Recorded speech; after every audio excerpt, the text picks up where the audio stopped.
entrevues qui semblent être faites en studio, veuillez noter que celles-ci ont été préenregistrées, et ce, avant le 16 mars dernier. Merci de votre compréhension.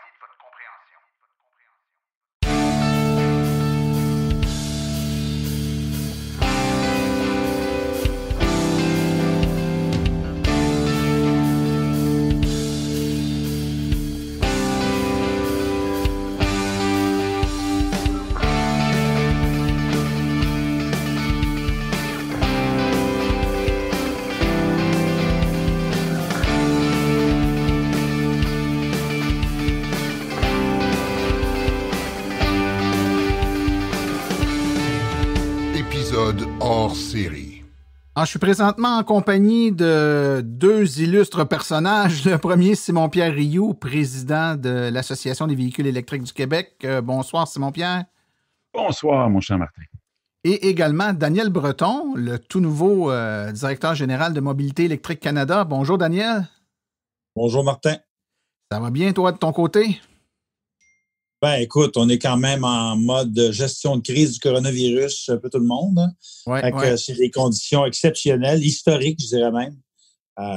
Fait que commencer dans un nouveau mandat en pleine crise, c'est un peu surréaliste, mais ça va. Ouais. Ah oui, parce que je me rappelle très bien que tu es arrivé comme la crise a commencé à frapper, puis c'était le premier mandat, première semaine, l'annulation de votre gros événement qui avait lieu à Toronto. Là, tu devais en avoir plein les bottes. Oui, exactement. Puis on l'a reporté au mois de novembre. Excellent. On va sûrement se revoir là à ce moment-là. Écoutez, messieurs, je voulais vous parler aujourd'hui parce que on a pu voir dans les dernières heures, derniers jours, le bilan de la norme VZE qui a été publié par le gouvernement qui nous parle un peu du bilan des résultats de la première période de conformité pour cette loi zéro émission. On a déjà fait des émissions où on a parlé de la loi zéro émission et de ses objectifs, qui, je vous le rappelle, est d'attribuer des crédits aux véhicules, donc, et de faire une corrélation entre le nombre de véhicules à essence qui sont vendus ou véhicules plus polluants versus des véhicules zéro émission ou à basse émission. Et tout dépendant des caractéristiques du véhicule, le véhicule zéro émission aura un nombre différent de crédits là, qui peut aller jusqu'à 3 ou 4 crédits, si je ne m'abuse.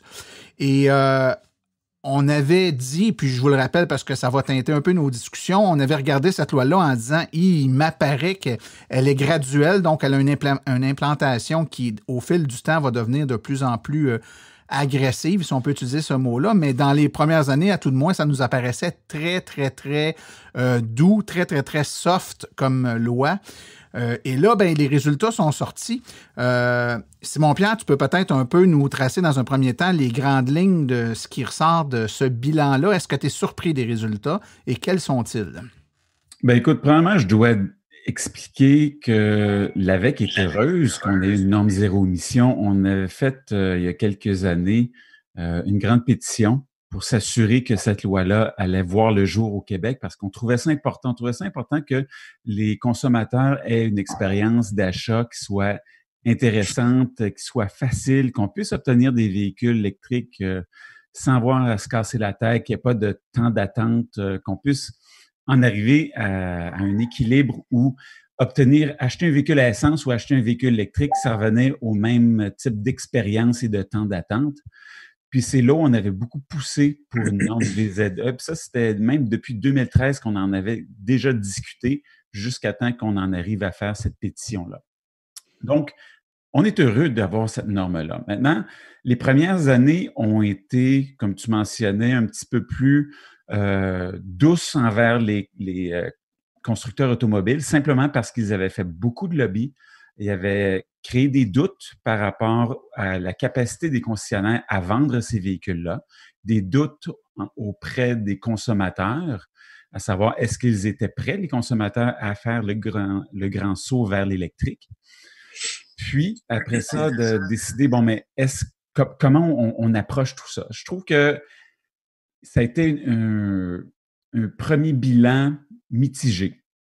On a une certaine déception à l'AVEQ par rapport à ce qui est présenté, Cependant, on s'y attendait parce qu'on avait déjà vu les normes à suivre pour la première période et c'était assez facile d'obtenir les crédits nécessaires pour passer à la prochaine étape. Donc, c'est ce qu'on retrouve en ce moment, c'est qu'on espère que la deuxième période de conformité avec des cibles qui sont légèrement plus agressives va avoir un impact pour les consommateurs. Puis en ce moment, on est dans cette deuxième période-là, 2019, 2020, 2021. Puis on voit qu'il y a quand même moins d'efforts. Il y a 35% des crédits de la première période de conformité qui peuvent être transférés à la deuxième période. On voit que ce que ça veut dire, ça, Simon-Pierre, c'est que pendant la première période, les manufacturiers qui ont vendu des véhicules se sont mis comme un petit magot de côté, donc ils ont déjà des crédits en banque qui peuvent appliquer dans la deuxième période, donc ils ont déjà de l'avance de prix, ce qui fait qu'à la limite, sont pas obligés de se forcer trop parce qu'ils en ont déjà de côté qu'ils peuvent utiliser dans la deuxième période de conformité. C'est bien ça? Exactement, oui. C'est bien de le mentionner parce que c'est quand même complexe tout ça. Puis, des fois, quand on connaît bien le dossier, on peut oublier ces petits détails-là. Mais oui, c'est vrai que c'est important de pouvoir expliquer aux auditeurs que oui, ils ont eu des crédits, puis une certaine partie de ces crédits-là qui ont accumulé dans la première période de conformité qui peuvent être transférés dans la deuxième. Et il y en a qui en ont accumulé beaucoup. Entre manufacturiers, ils se sont aussi échangés des crédits. On sait que General Motors du Canada et Tesla ont fait le plein de crédits et en ont revendu à d'autres manufacturiers. Puis on voit ce que ça donne en ce moment, surtout pour ceux qui n'avaient aucun véhicule à offrir. On parle de Honda, on parle de Subaru et Mazda, entre autres. Daniel, toi, de ton côté, j'imagine que tu n'es pas non plus surpris des résultats? Non, mais pas du tout. En fait, d'ailleurs, j'avais écrit un texte il y a près de 4 ans de ça, où je disais qu'avec une loi zéro émission qui autorisait les constructeurs à aller chercher des crédits jusqu'en 2014, c'est-à-dire que même si la loi de zéro émission commençait en 2018, tu pouvais reculer 2014, 15, 16, 17 pour aller accumuler des crédits pour les années précédentes. Et certain que ça donnait une longueur d'avance à des constructeurs comme Nissan, entre autres, ou Chevrolet. Mais moi, je voudrais une des choses dont j'aimerais parler au départ, c'est de souligner le travail que certains constructeurs ont fait qui mérite, à mon avis, des félicitations. Nissan, Chevrolet, Tesla, puis même Mitsubishi qui a vendu quand même pas mal de Mitsubishi Outlander PHEV. Il faut souligner qu'eux autres qui ont pris le taureau par les cornes. Et ça, je pense que ça mérite d'être félicité. Quand on regarde ensuite dans la page du document officiel du gouvernement du Québec, il y a un tableau, le tableau numéro 2, qui marque aliénation des crédits entre les constructeurs. Ouais, ça, c'est la vente. Ça, c'est la vente de crédits par ceux qui les échanges. Les échanges, ouais. Exactement. Ouais. Puis là, dans le fond, ce qu'on a vu, c'est que les constructeurs qui ont cédé des crédits, il y avait GM et Tesla. Ceux qui ont reçu des crédits, donc ceux qui ont payé pour des crédits, tu as Fiat Chrysler, tu as Honda, tu as Mazda, tu as Subaru et tu as Toyota. Et là où c'est vraiment particulier, c'est quand on regarde Honda Canada, qui est allé chercher 8000 crédits. Fait qu'en bon québécois, là, ce qu'on peut prédire, c'est que Honda, pour la deuxième période de conformité, s'est fait un butin pour ne pas avoir à faire une transition trop rapide vers les véhicules électriques. Donc, je m'attends à ce qu'il n'y ait pas beaucoup de Honda hybrides rechargeables ou électriques dans les prochaines années chez les concessionnaires. Tout à fait. C'était exactement... C'est quand même surprenant parce que, juste pour donner une idée aux auditeurs, là, 8000 crédits que Honda est allé s'acheter. En comparaison, Mazda, pour les zéro émissions, en a acheté 1200, puis on en a acheté 1200 aussi pour les faibles émissions. Subaru, on a acheté 2200. Donc, si on regarde Subaru, là, qui n'a pas grand-chose non plus à offrir, là, peut-être à part son nouveau Crosstrek, Subaru en a acheté 2200 contre 8000 pour Honda. Donc, Honda s'est vraiment dit, moi, je m'achète la paix, je me paye la paix. Mais non seulement ça, si on regarde un constructeur comme Kia Canada, qui ont vendu quand même plusieurs, Kia Soul, Kia Optima, etc., eux ont réussi à accumuler, dans ces 3 années-là, 2800 crédits. Donc, les 8000 de Honda, c'est gigantesque. C'est un nombre massif de véhicules qu'ils auraient dû vendre, puis qui sont capables de se payer assez facilement. Mais il ne faut quand même pas oublier, c'est que quand tu regardes le prorata des ventes de Subaru versus Honda, Honda vendant beaucoup plus de voitures, ils doivent aller chercher plus de crédit. Tout à fait, tout à fait. C'est un lien entre les deux. Vous avez tout à fait raison, messieurs. Donc, si on regarde l'état de la situation actuellement et qu'on met maintenant ça en regard avec les objectifs qui sont visés par le gouvernement dans les prochaines années, est-ce que la loi, même en sachant que d'année en année, là, les périodes de conformité sont de plus en plus agressives et vont demander de plus en plus de crédit, est-ce qu'on est armé avec une loi zéro émission qui nous permet d'atteindre les objectifs que ce même gouvernement-là se fixe, c'est-à-dire qu'on se donne des moyens d'atteindre des objectifs d'un côté, puis on se met des cibles à atteindre de l'autre. Est-ce que nos moyens sont à la hauteur de nos attentes? Écoute, si on regarde sur la deuxième période de conformité, on parle de 6 puis 8 de crédit à accumuler, ce qui est pratiquement le double de ce qui était demandé pour la première période. Puis on sait que les ventes doublent d'une année à l'autre. Je pense que ça va être more of the same. On va peut-être avoir environ les mêmes genres d'offres pour la demande qui est là, ce qui veut dire qu'on va encore se retrouver en 2022-2023 avec des listes d'attente pour des véhicules. C'est ce que j'imagine en ce moment. C'est pour ça qu'il faudrait essayer de changer ça, peut-être changer les crédits, la façon de créditer chaque véhicule vendu, peut-être donner moins de crédit pour des véhicules qui sont hybrides branchables avec des trop petites batteries qui offrent un 15-20 km d'autonomie et pratiquement zéro en hiver, ce qui est totalement ridicule. Commencer à changer ça un petit peu. Je pense que c'est une des façons de pouvoir atteindre nos objectifs, sinon on n'y arrivera jamais.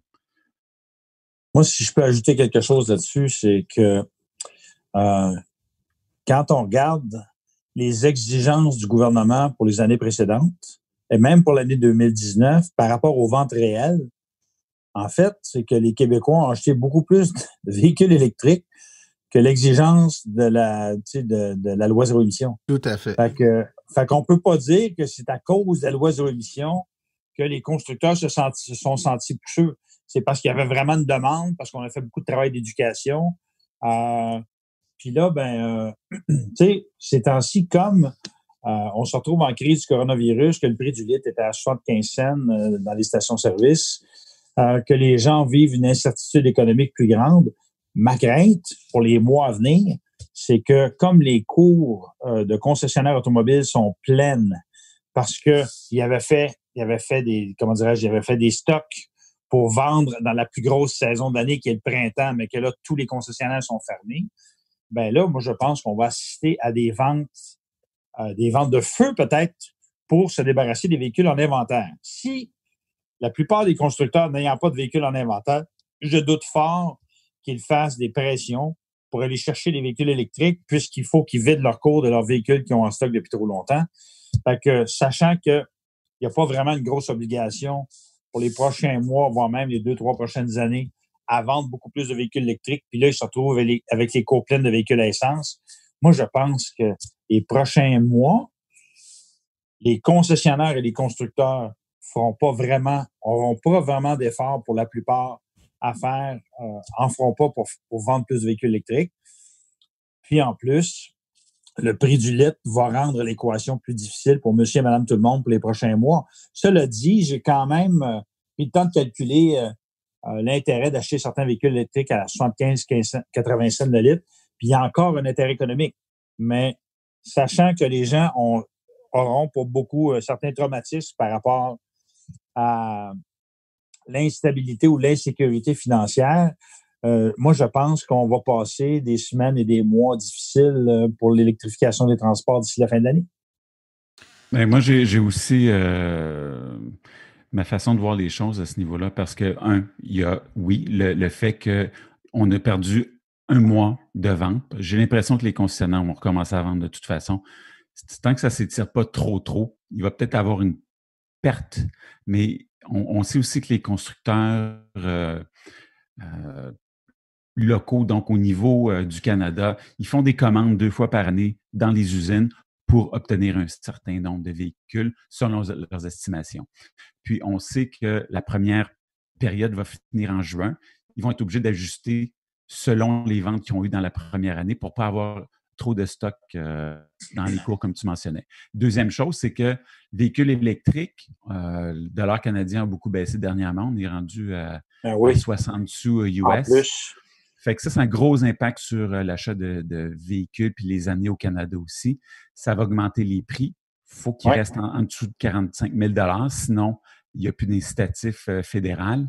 Fait qu'ils vont être obligés de ronger sur leur marge de manœuvre à ce niveau-là. Ils vont peut-être faire moins d'argent sur ces véhicules-là. Ça va peut-être moins les intéresser de les vendre aussi. Tu as raison. Je pense que je ne me trompe pas, puis ma question est dirigée vers Daniel. Si je dis que la situation actuelle, compte tenu de tout ce qu'on vient de dire, et surtout du fait que pour beaucoup de concessionnaires, depuis plusieurs semaines, il ne se passe rien, là, tout est arrêté.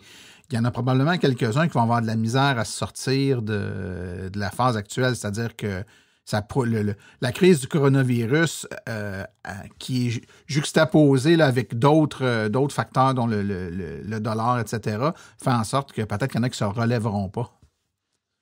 Moi, je pense que c'est une réelle préoccupation. Et pas que des petits. Il y en a des gros qui roulent avec des gros inventaires. Et moi, ce que j'ai entendu, c'est qu'il y a certains qui s'en leveront, peut-être pas. Je ne serais pas du tout surpris de ça. Et puis, comment dirais-je? Moi, je pense que il y a des gens qui vont remettre en question l'idée de former des groupes multi-concessions parce que c'est lourd à porter. Surtout avec la mode à laquelle on assiste depuis quelques années de faire des espèces de Taj Mahal de l'automobile là, gigantesques. Ouais. Tes frais fixes ne diminuent pas. Puis quand tu ne vends pas de voiture, là, ça vient vite à la fin du mois. Fait que tout ça va faire en sorte, à mon avis, là, qu'il va y avoir un brassage important dans le milieu automobile dans les prochaines semaines et les prochains mois. Ouais. Et quand on sait que l'un des au-delà des freins au consommateur, plus intrinsèque au consommateur, l'un des principaux freins à l'accélération du tournant vers l'électromobilité actuellement, on le sait, on le dit, c'est la disponibilité des véhicules. La loi zéro émission vise justement à jouer sur cet élément-là. Donc, les concessionnaires actuellement, d'un côté, ont les temps difficiles. De l'autre côté, il y a une loi zéro émission de laquelle ils sont plus ou moins friands pour la plupart, en tout cas. Puis le constat est que cette loi-là, elle ne joue pas d'effet, elle n'a pas joué d'impact, en tout cas, à venir jusqu'à date. Là, je pense que Daniel, tu l'as bien exprimé tantôt. On l'avait calculé d'ailleurs il y a quelque temps. Je pense qu'il s'est vendu 2 fois plus de véhicules que ce que la loi zéro émission en termes de crédit, quand on regarde les ventes totales de véhicules à essence versus les véhicules zéro ou à basse émission. La loi a forcé à vendre un certain nombre de véhicules, puis le nombre de véhicules qui s'est vendu dans les faits, c'est le double. Ce qui veut donc dire qu'on joue au limbo avec une barre qui est à 12 pieds, puis on dit aux gens, essayez de passer en dessous. C'est clair qu'on passe tout en dessous. Donc, et là, on est en train de dire qu'il faut la baisser dans un moment où les concessionnaires ont des temps difficiles. Donc, c'est sûr qu'actuellement, il va y avoir comme 2 forces, 2 lobbies qui vont s'opposer très certainement dans les prochaines semaines. Oui, c'est genre un limbo avec la barre plus grande que pour Simon-Pierre, où est-ce que Martin et moi, on passe? Pour les auditeurs qui ne le savent pas, j'ai probablement le double de leur hauteur. Oui, c'est ça. Juste la hauteur. Le reste, c'est moins que le double. Écoutez, messieurs, sur ces belles paroles, je vous remercie beaucoup du temps que vous avez eu à m'offrir aujourd'hui. En terminant et pour conclure, est-ce qu'on peut s'attendre, et je m'adresse à Simon-Pierre, là, à ce que par rapport, parce que c'est quand même un élément assez important que ce rapport-là, ça l'influence, à tout de moins un élément, un critère sur lequel l'AVEC a beaucoup travaillé, la mise en place de cette loi-là, pas les détails, mais le fait qu'il y en ait une. Je pense que si l'AVEC avait déterminé les détails de la loi, elle aurait peut-être été un petit peu plus agressive qu'elle ne l'est actuellement. Mais quoi qu'il en soit, c'est un élément qui est important pour l'AVEC. Est-ce qu'on peut s'attendre à ce que l'AVEC prenne une position formelle dans les prochains jours? Oui, c'est certain qu'on va laisser savoir aux autorités et aux gens impliqués qu'il faut qu'on ait un peu plus de mordant avec cette loi-là, qu'on ne répond pas. Puis même leur conclusion démontrait qu'on ne répond pas du tout à la demande avec cette loi-là. Puis c'était ça l'objectif principal. On a juste démontré que le consommateur était là, était prêt à acheter ces véhicules-là et qu'on ait eu une loi zéro émission ou non, les manufacturiers auraient eu à répondre de cette façon-là de toute manière. Fait que là, il faut que la loi ait un impact important. Il faut qu'elle démontre qu'elle a sa raison d'exister et non pas seulement qu'elle soit là par hasard, même s'il y avait déjà une demande qui existait. Daniel, un mot de la fin? En fait, le mot de la fin, c'est que moi, comme PDG de Mobilité électrique Canada, je suis de ceux qui plaident pour qu'à la sortie du coronavirus, on ait un plan de relance pour faire en sorte que l'industrie d'électromobilité ne périsse pas ou ne souffre pas grandement de ce revers de fortune qui nous arrive à tous. Donc, que ce soit pour les camions électriques, les autobus électriques, les autobus scolaires électriques, les bornes de recharge, dans le fond, on demande à ce que les gouvernements agissent pour relancer l'électromobilité, pour que ça devienne quelque chose de florissant. Bien, la loi zéro émission fait partie de l'équation aussi. Donc, ça prend une loi zéro émission qui va être à la hauteur des attentes. Messieurs, merci beaucoup pour votre temps. Merci. Au revoir. Merci à toi, Martin. Merci. Au revoir. Au revoir.